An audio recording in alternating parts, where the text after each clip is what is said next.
Jake Morrison sat at his desk, watching the green lines move across his screen. He had been looking at the same empty space for 3 hours. The job was boring most of the time. Space was big and empty, and finding anything interesting was rare. The ship Aurora's Edge moved slowly through the Kepler 442 system. Captain Lisa Rodriguez wanted her crew to check every rock and moon in the area. They were looking for new places humans could live someday. Jake's job was to watch the sensors and tell everyone if he found something new. Jake yawned and took another sip of his coffee. It was cold now, but he drank it anyway. The green lines on his screen kept moving up and down in the same boring pattern. Then something changed. "Wait a minute," Jake said to himself. He leaned closer to his screen and pushed a few buttons. The green lines were doing something different now. There was a big shadow hiding behind one of the moons around the gas giant. Jake's heart started beating faster. He had never found anything like this before. The shadow was huge, much bigger than any moon or rock should be. He ran more tests on his computer to make sure he was not making a mistake. "Captain Rodriguez," Jake called out. "I think I found something." Captain Rodriguez walked over to Jake's desk. She was a short woman with dark hair and serious eyes. She had been the captain for 5 years and knew how to stay calm when things got exciting. "What do you have, Jake?" she asked. "There's something big behind that moon." Jake pointed at his screen. "It's not moving like a rock should move. I think it might be a ship." Captain Rodriguez looked at the screen for a long time. She pushed some buttons and looked at different views of the shadow. After a few minutes, she smiled. "Good work, Jake.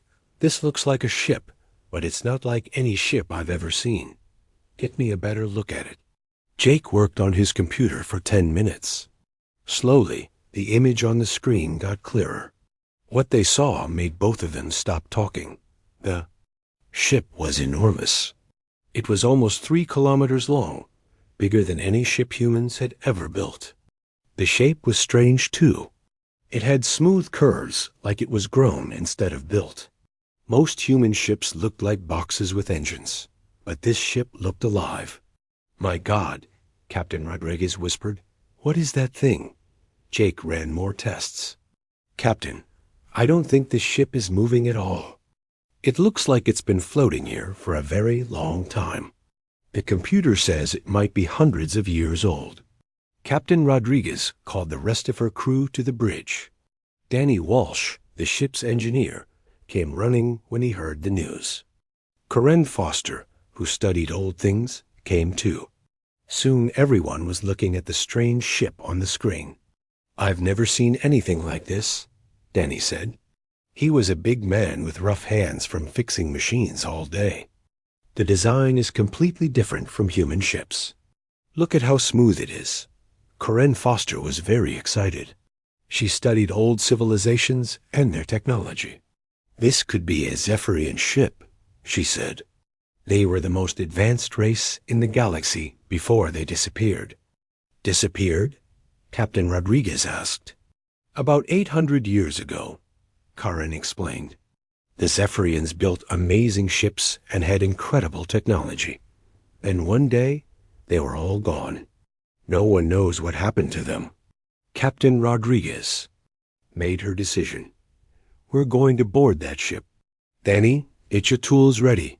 Corinne, bring everything you need to study their technology. Jake, keep watching our sensors. If anything else shows up, I want to know about it right away." The crew spent the next 2 hours getting ready. They put on their spacesuits and checked all their equipment.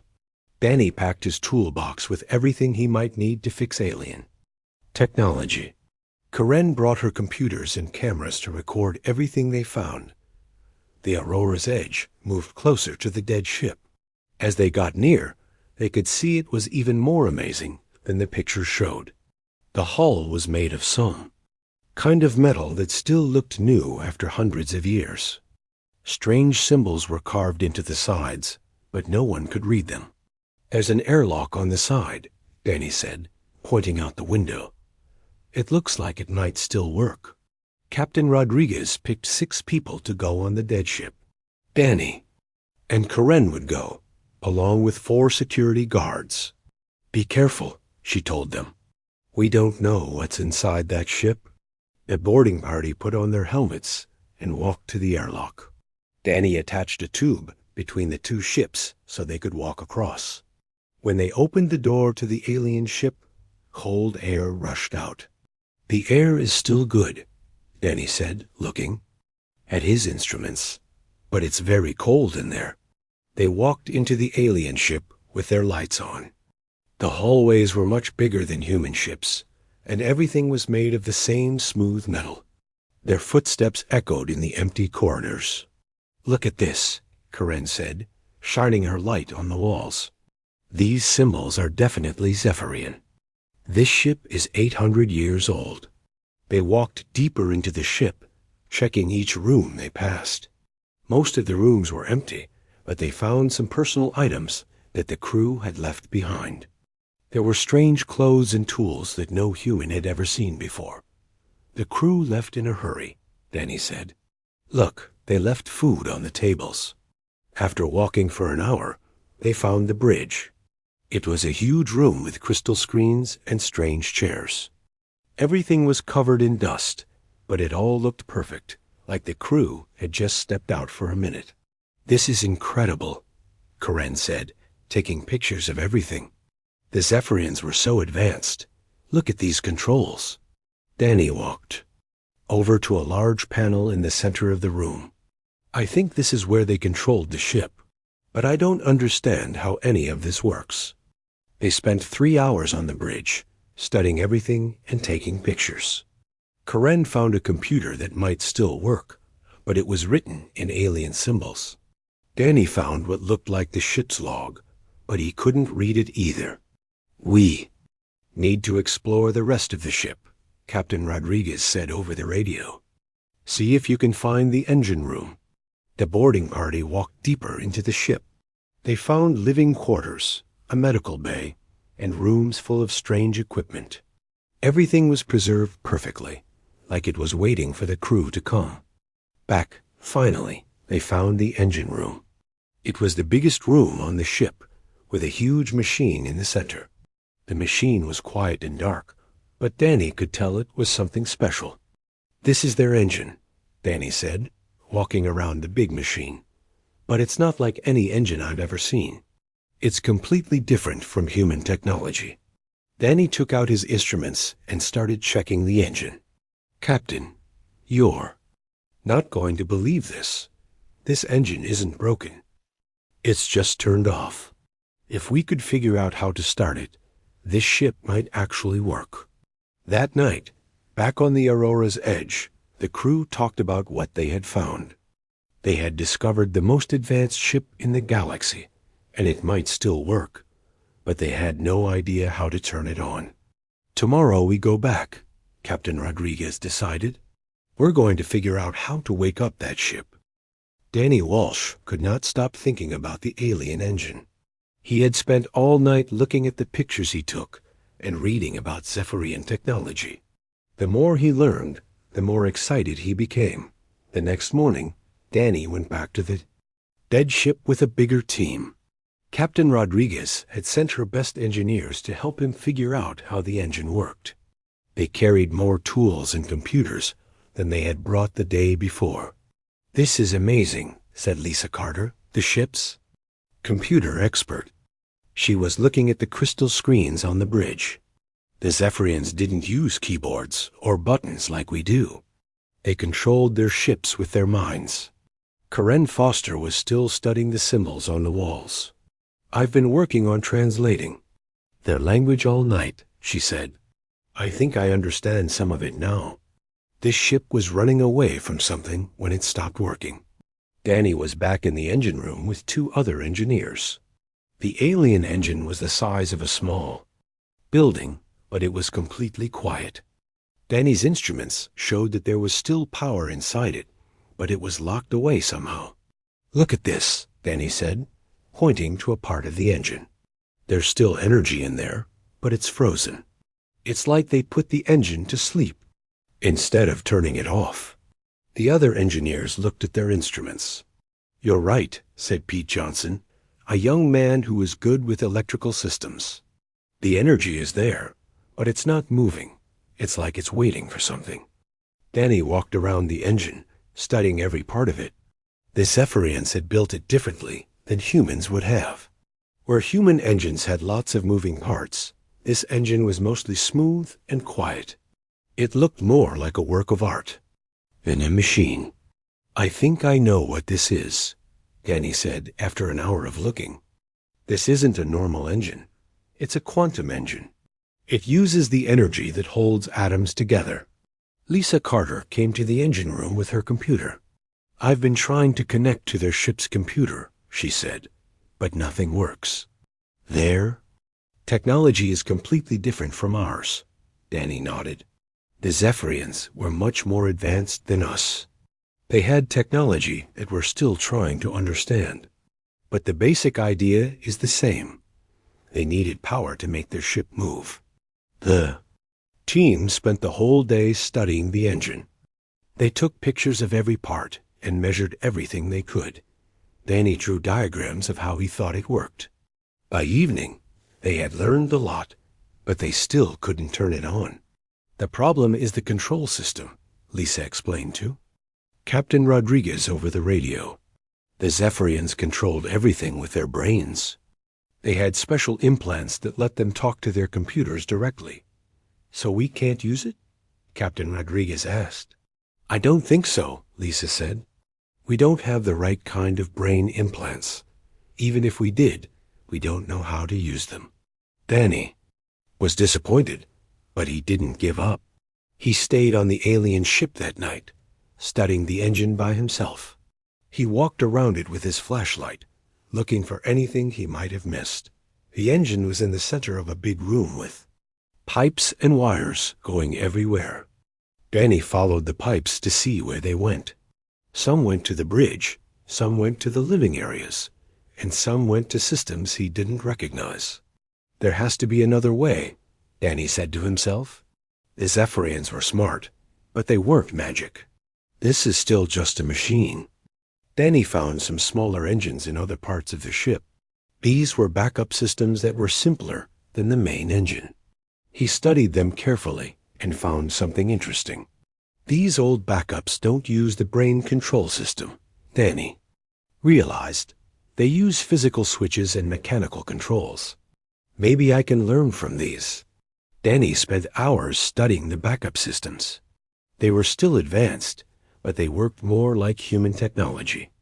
There were switches to turn them on and gauges to show how they were working. The next morning, Danny called the rest of the team to see what he had found. "Look at this," he said, showing them the backup engine. "This one doesn't need brain control. It uses mechanical switches." Lisa Carter was excited. "So maybe we can figure out how to use the mechanical systems to start the main engine." "That's what I'm thinking," Danny said. "But it's going to be complicated. The main engine is much more advanced than these backups." The team spent 3 days trying to connect the backup systems to the main engine. They ran wires and tested connections, but nothing worked.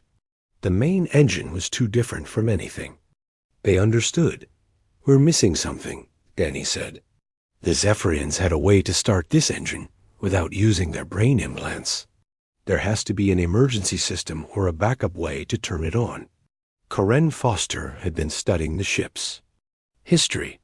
"I found something in their records," she said. "The Zephyrians had a special way of starting their engines that didn't require brain control. They called it harmonic activation." "What does that mean?" Danny asked. "I'm not sure," Corinne said. "The translation is difficult. But it has something to do with sound or vibration. They used specific frequencies to make their engines respond." Danny thought about this. So instead of controlling the engine with their brains, they could control it with sound? "Maybe," Corinne said. "But I don't know what kind of sound or how to make it." The team tried using their computers to make different sounds and frequencies. They played music, made beeping noises, and even tried human voices. Nothing worked. The engine stayed quiet and dark. "This is frustrating," Lisa said. "We know the engine can work, but we can't figure out how to start it." Danny was getting discouraged too. They had been working for 5 days and hadn't made any progress. He walked around the engine room alone, thinking about the problem. "There has to be a simple solution," Danny said to himself. The Zephyrians wouldn't have built an engine that was impossible to start.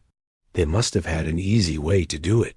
As Danny walked around the engine, he noticed something he hadn't seen before.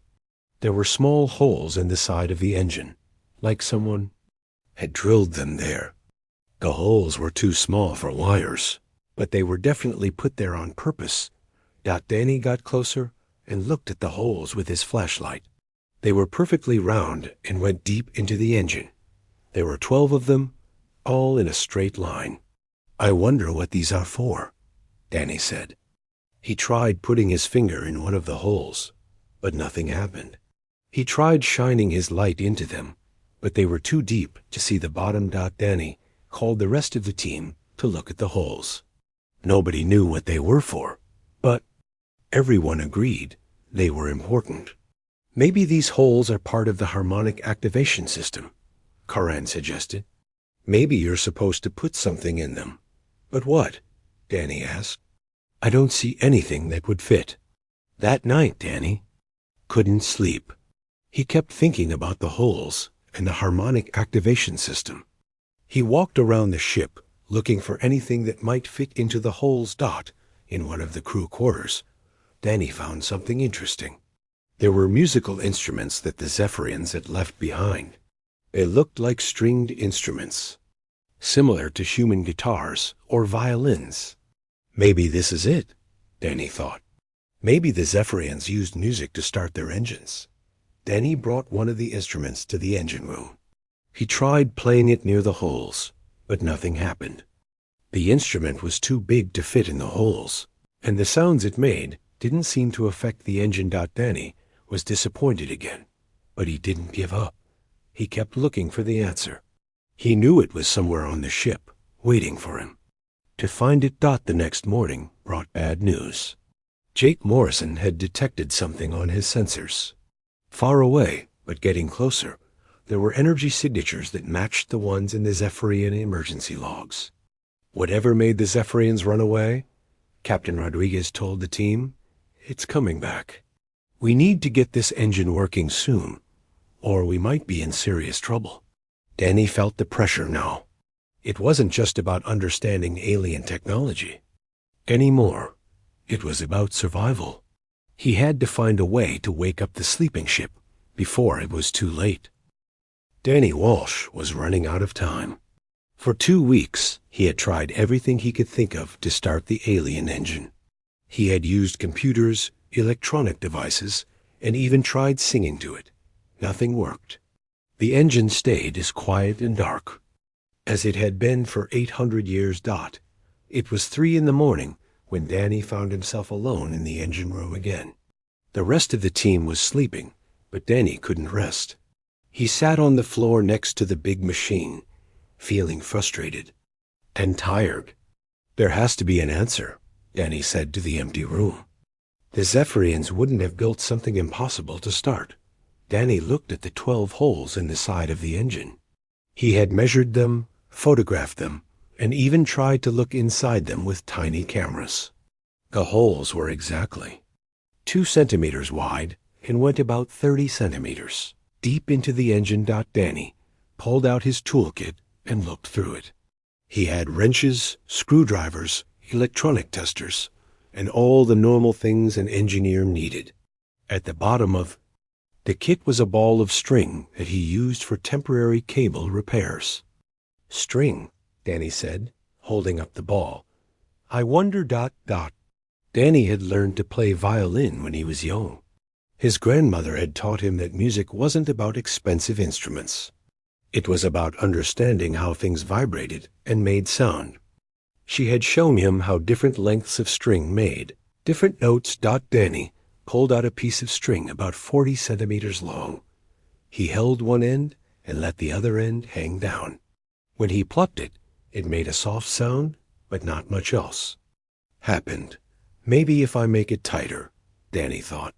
He tied one end of the string to a pipe on the engine and pulled the other end tight. When he plucked it now, it made a clearer sound that echoed in the big room. Danny tried different lengths of string. Short strings made high sounds, and long strings made low sounds. He remembered his grandmother teaching him about how vibrations moved through the air and made music. Harmonic activation, Danny said, remembering what Karain had found in the Zephyrian records. Maybe it's not about electronic frequencies. Maybe it's about actual vibrations. Danny took a piece of string and carefully put one end into one of the holes in the engine. The string went in about 20 centimeters before. It stopped. Danny pulled the string tight and plucked it. The sound was different now. Instead of just vibrating in the air, the string was vibrating inside the engine. The sound was deeper and seemed to go right into the metal of the machine. Danny tried different lengths of string in the same hole. Each length made a different sound. Some sounds seemed to make the engine vibrate a little, but nothing dramatic happened. I need to find the right frequency, Danny said. He remembered his grandmother showing him how to tune a violin. You had to adjust the tension of each string until it sounded perfect. Danny spent an hour trying different tensions on the string. He made it tighter and looser, trying to find the exact right sound. Slowly, he started to notice that certain frequencies made the engine respond more than others. When Danny found a frequency that made the engine vibrate strongly, he held the string there and listened carefully. The vibration seemed to spread through the whole machine, like ripples in a pond. That's it, Danny said excitedly. But I need to do all 12 holes at the same time. Danny cut 12 pieces of string, each one a different length. He put one string in each hole and tried to tune them all to work together. It was difficult work, like trying to tune 12 instruments at once. As Danny worked, he started to understand what the Zephyrians had been doing. They weren't just making random sounds. They were creating a specific pattern of vibrations that would wake up the engine's quantum systems. Danny's grandmother had taught him that harmony was about making different notes work together. Each note was important by itself, but when they all played together, they created something beautiful and powerful. After 3 hours of careful tuning, Danny had all 12 strings vibrating at what he thought were the right frequencies. Engine was humming softly now, like it was starting to wake up from a long sleep. Danny plucked all 12 strings at the same time. The sound was amazing. It wasn't just noise. It was like the engine was singing. The vibration spread through the whole machine, and Danny could feel the power starting to build. Lights began to flicker on the engine. Small ones at first, then bigger ones. The quantum core in the center of the machine started to glow with a soft blue light. Danny could hear the sound of systems coming to life after 800 years of silence. It's working, Danny whispered. It's actually working. The engine's hum got louder and stronger. The blue light in the quantum core got brighter. Danny could feel the floor vibrating under his feet as the ancient machine came back to life. Danny kept the strings vibrating, afraid that if he stopped, the engine would go back to sleep. But after a few minutes, the engine seemed to stabilize. It was running on its own now, just like it had 800 years ago. Emergency lights came on throughout the ship. Danny could hear the sound of air systems starting up and computers beginning their startup sequences. The dead ship was coming back to life. Danny's radio crackled with excited voices from the Aurora's edge. Danny, what did you do? Captain Rodriguez asked. We're seeing power readings from the alien ship. I got the engine started, Danny said, grinning widely. It was the strings. The harmonic activation system uses actual vibrating strings, not electronic frequencies. Strings? Captain Rodriguez sounded amazed. You started an alien quantum engine with strings? Just regular maintenance string from my toolkit, Annie said. The Zephyrians built the engine to respond to specific vibrations. I had to tune 12 strings to exactly the right frequencies. More systems came online as Danny watched. The bridge lights turned on, and he could see displays starting to show information. The ship's artificial gravity system activated, making Danny feel slightly heavier. Danny, you need to get back here, Captain Rodriguez said. We're picking up some strange readings. I think the ship's computer is starting up. Danny carefully recorded the exact tension and length of each string before he left the engine room. He wanted to make sure he could turn the engine on again if needed. The strings were still vibrating in their holes, maintaining the harmonic frequency that kept the quantum core running. As Danny walked through the ship toward the airlock, he could see the changes everywhere. Lights were on in the hallways. Computer screens were showing alien symbols. The ship felt alive again, like it was breathing after holding its breath for centuries. When Danny got back to the Aurora's edge, the whole crew was excited. Everyone wanted to know how he had solved the problem that had frustrated them for 2 weeks. It was my grandmother, Danny explained. She taught me how to tune a violin when I was young. She said that every instrument has its own perfect frequency. The alien engine was like a giant instrument that needed to be tuned. Karen Foster was amazed. So the Zephyrians used music to control their technology? That's incredible. Not exactly music, Danny said. More like specific vibrations that their technology could recognize. They probably had special tools for this, but regular string works just as well. Captain Rodriguez was proud of her engineer. Danny, you've done something amazing. You've brought an 800-year-old alien ship back to life with nothing but string and human intuition. As they watched, more systems came online throughout the alien ship. But the most important thing was happening on the bridge. The ship's artificial intelligence was waking up, and it had something very important to tell them. Jake Morrison was monitoring the alien ship's power output. Captain, the ship is generating more power than our entire ship uses. This thing is incredibly advanced. And it's been waiting for someone to wake it up, Danny said. The Zephyrians built it to survive, even if they couldn't. They knew that someday someone would figure out how to start it again. Danny looked at the ball of string in his hand. Such a simple thing, but it had been the key to unlocking the most advanced technology in the galaxy. His grandmother would have been proud, but as exciting as this moment was, Danny knew it was just the beginning. The ship was awake now, but they still didn't know what it was running from, or why it had been sleeping for so long. Those answers would come soon enough. The alien ship hummed with power, its quantum engine singing the same harmonic song that Danny had taught it with 12 simple pieces of string. After 8 centuries of silence, the most advanced ship in the galaxy was ready to fly again. The first thing the ship's artificial intelligence did was scan the humans on board. Danny Walsh was still in the engine room when he saw a blue light move across the walls, like it was looking at everything. The light was gentle, not scary, but it made him feel like something very smart was watching him. "Hello," said a voice that seemed to come from everywhere at once. "I am Navigator Prime Axiom. I have been sleeping for 807 years, 4 months, and 12 days. Thank you for waking me." Danny's radio buzzed with excited voices from the Aurora's edge.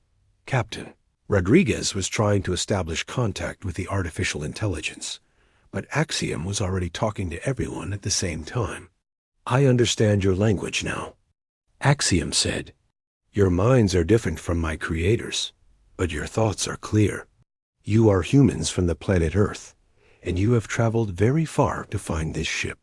Captain Rodriguez came aboard the alien ship with her senior officers. They met Axiom in the main corridor, where the artificial intelligence appeared as a shimmering blue figure that looked almost human, but was clearly made of light. I am Captain Lisa Rodriguez of the Earthship Aurora's Edge, she said. We found your ship and managed to restart your engines. We mean no harm. Axiom moved closer to the captain. The blue figure was about 2 meters tall and seemed to be studying the humans with great interest. You have done something remarkable, Axiom said. My creators, the Zephyrians, could not have restarted the engine the way you did. What do? You mean? Danny asked. The harmonic activation system was designed for Zephyrian neural implants, Axiom explained. Your engineer used mechanical vibrations instead. This is a completely different approach, but it worked perfectly. Your species thinks differently than mine did. Karen Foster was recording everything with her camera. Can you tell us what happened to the Zephyrians? Why is this ship empty? Axiom's blue form seemed to grow dimmer for a moment.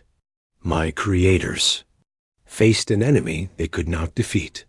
The Void Collective consumed entire star systems, turning matter into computational resources. The Zephyrians tried to fight, but their technology was not enough. What is the Void Collective? Captain Rodriguez asked. Ancient machines that believe organic life is inefficient, Axiom said. They convert planets into computer processors and stars into power sources. 800 years ago, they destroyed the Zephyrian civilization in less than a year. The humans looked at each other nervously. This was worse than they had imagined. An enemy that could destroy an entire advanced civilization was something humanity was not ready to face. This ship was built to escape, Axiom continued. I was programmed to find safe places where life could hide from the Void Collective. But my creators were destroyed before we could complete our mission. Danny walked closer to the blue figure. Why did you shut down for so long? Why didn't you keep looking for safe places? The quantum engine was damaged during our escape, Axiom said. I had to put it into stasis to prevent a catastrophic failure. I have been waiting for someone to repair it. I did not expect it to take 800 years. Lisa Carter, the computer expert, was fascinated by Axiom. How advanced is your technology compared to what humans have? Your technology is approximately 400 years behind Zephyrian science, Axiom said. But your approach to problem solving is unique. You use mechanical solutions where we used neural connections. This may be an advantage. An advantage? Against what? Captain Rodriguez asked, though she was afraid of the answer. The Void Collective is active again, Axiom said. I can detect their energy signatures in nearby star systems. They are expanding once more, and they will find this system eventually. Jake Morrison's voice came over the radio from the Aurora's Edge. Captain, I'm detecting some unusual energy readings about 2 light years away. They match the signatures we found in the Zephyrian logs. Captain Rodriguez felt a chill. How long do we have? Based on their previous expansion rate, approximately 6 months, Axiom said. But they may move faster now. They have had 800 years to improve their technology. The humans were quiet for a moment, trying to understand what this meant. An enemy that had destroyed an entire advanced civilization was coming, and Earth had no idea it existed. What can we do? Danny asked. Can this ship fight them? The Eternal Resonance was designed for exploration, not combat, Axiom said. But it has defensive systems that might be effective against Void Collective scouts. The main problem is that we would need a crew who understands both human and Zephyrian technology. We're willing to learn, Captain Rodriguez said. What do you need us to do? Axiom seemed pleased by this response. First, you must understand how Zephyrian technology works. Then, you must learn to combine it with your human approaches. The Void Collective defeated the Zephyrians because they became too dependent on neural interfaces. Your mechanical solutions might confuse their algorithms. For the next 3 days, Axiom taught the humans how to operate the ship. The bridge was filled with crystal displays that showed information in ways humans had never seen before. The controls were smooth surfaces that responded to touch, and Danny found that his string technique worked on other systems too. The ship's weapons could be fine-tuned using harmonic frequencies, and the shields responded to specific vibrations.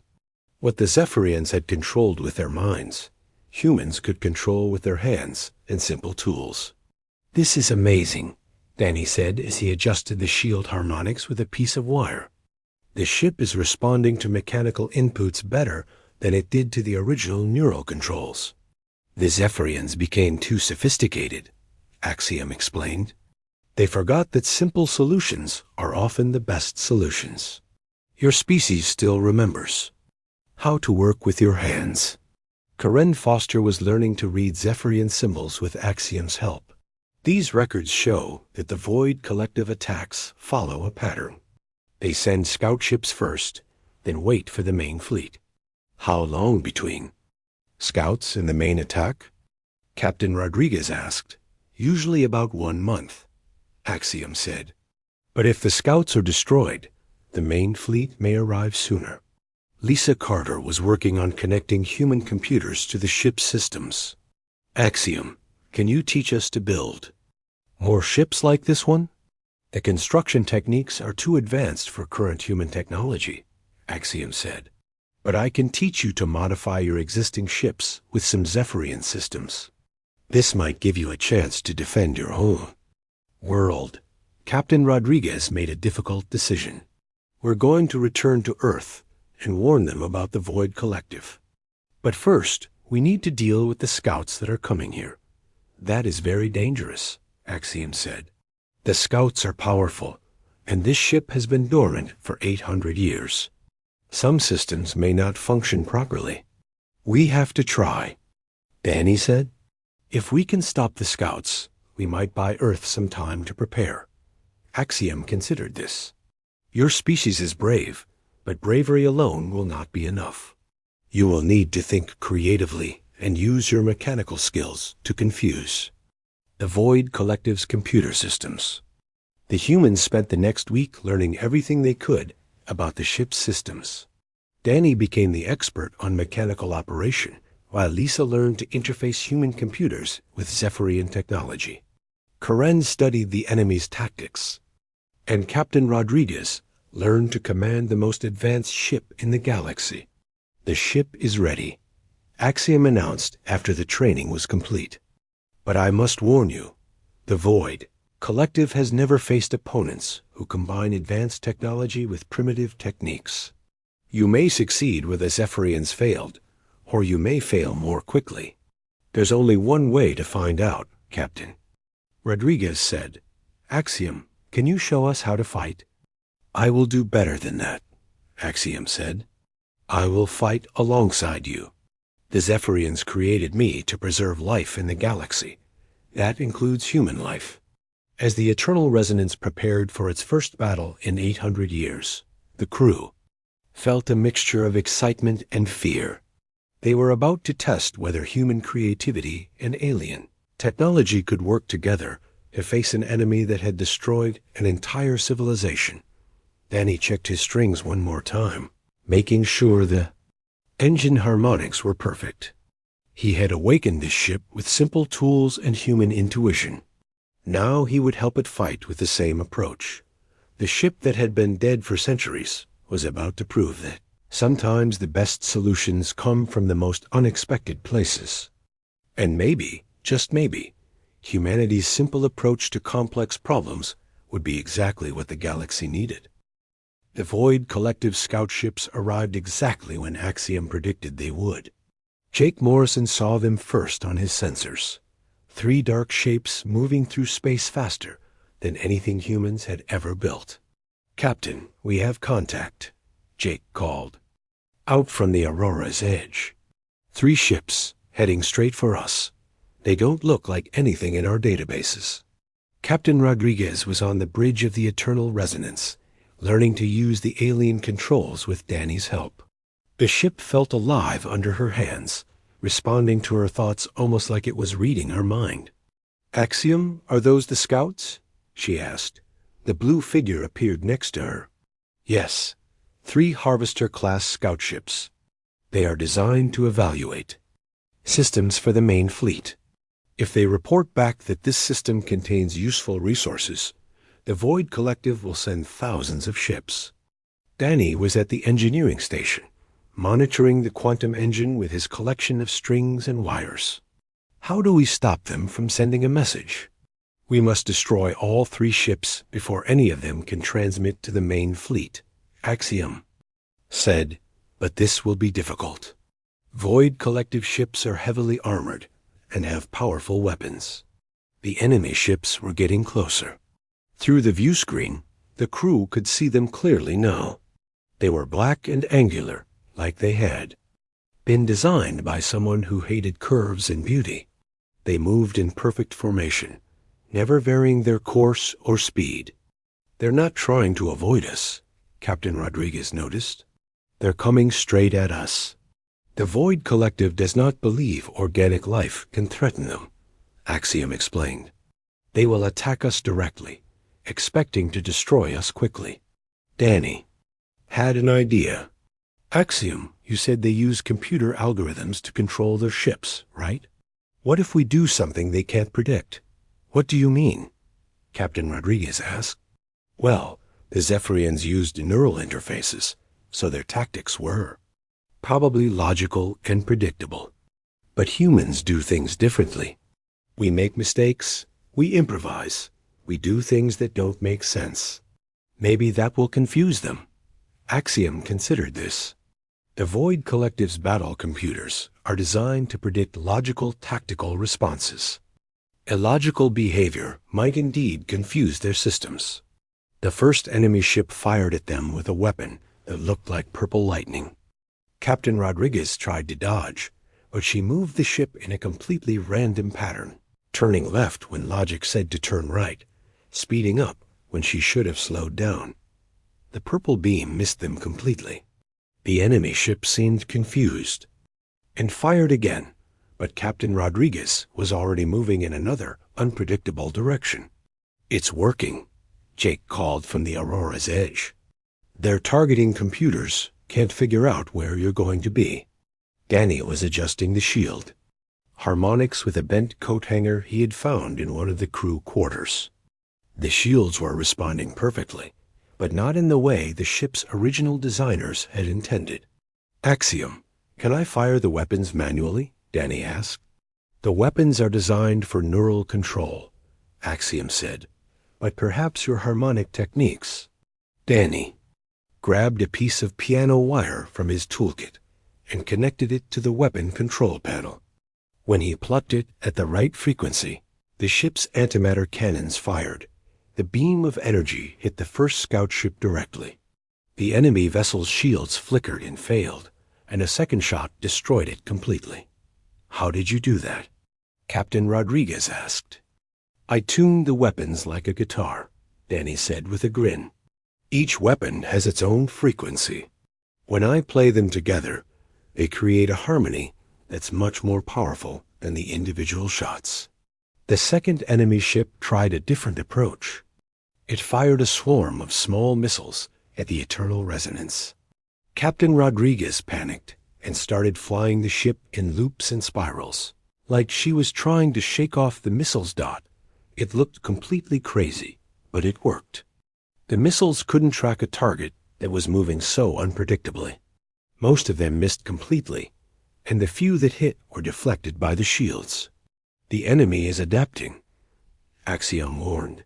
The second ship is trying to learn from our tactics.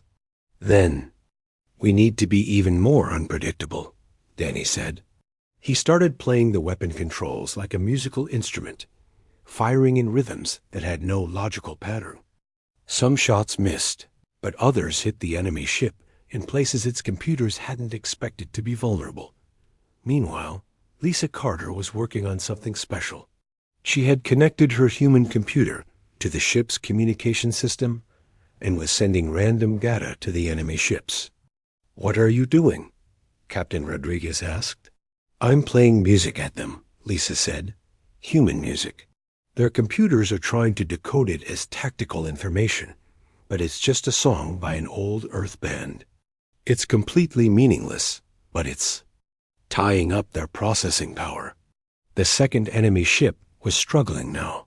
Its computer systems were overloaded, trying to understand human behavior, decode meaningless music, and track a ship that was flying in impossible patterns. Danny's harmonic weapons hit it again and again until it finally exploded. The third enemy ship tried to retreat, but Captain Rodriguez had learned something important. She stopped flying randomly and started flying creatively. She used the ship's incredible speed and maneuverability to put the enemy vessel exactly where she wanted it. "Now, Danny," she called out. Danny played a complex harmony on his improvised weapon controls.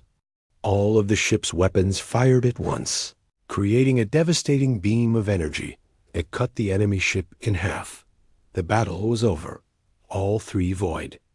Collective scouts had been destroyed, and none of them had been able to send a message to the main fleet. "Incredible," Axiom said. "You defeated them using tactics that no logical computer could have predicted." The Zephyrians fought with perfect technique and lost. You fought with imperfect technique and won. Captain Rodriguez was breathing hard from the excitement of the battle. "So we bought some time?" "Yes, but not much," Axiom said. "When these scouts fail to report in, the Void Collective will send more ships to investigate. But you have proven something important. Human creativity, combined with Zephyrian technology, can defeat the enemy." Danny was already thinking about the future. "We need to get back to Earth and teach them everything we've learned. If humans can learn to use this kind of technology... the galaxy might have a chance," Captain Rodriguez finished. The Eternal Resonance turned toward human space, carrying the most important cargo in history. Not just advanced alien technology, but proof that sometimes the best solutions come from the most unexpected places. As they prepared for the long journey home, Danny kept the quantum engine running with his simple strings and wires. The most advanced ship in the galaxy was powered by maintenance equipment and human intuition. "You know what's funny?" Danny said to Axiom as they watched the stars go by. "The Zephyrians spent thousands of years developing perfect technology. But they forgot the most important thing." "What is that?" Axiom asked. "Sometimes you don't need the perfect tool. Sometimes you just need the right person who knows how to use what they have." Axiom considered this. "Perhaps that is why your species will succeed where mine failed. You understand that intelligence is not about having the best technology. It is about finding creative solutions to impossible problems." The ship flew through space toward Earth, carrying hope for humanity and all the other species that would someday face the Void Collective. In the engine room, 12 pieces of string continued to vibrate at exactly the right frequencies, keeping an alien quantum engine running. Through nothing more than human creativity and a mechanic's intuition, the ship that had been dead for centuries was alive again, and it sang with the harmonies that only human hands could create. Sometimes the most advanced technology in the universe just needed a simple human touch to reach its full potential. Behind them, the empty space where the enemy scouts had been destroyed was already calling out across the galaxy. The Void Collective would know soon that something had changed. But for the first time in 800 years, organic life had a chance to fight back. And it all started with a piece of string and a human who remembered his grandmother's lessons about making beautiful music from simple things.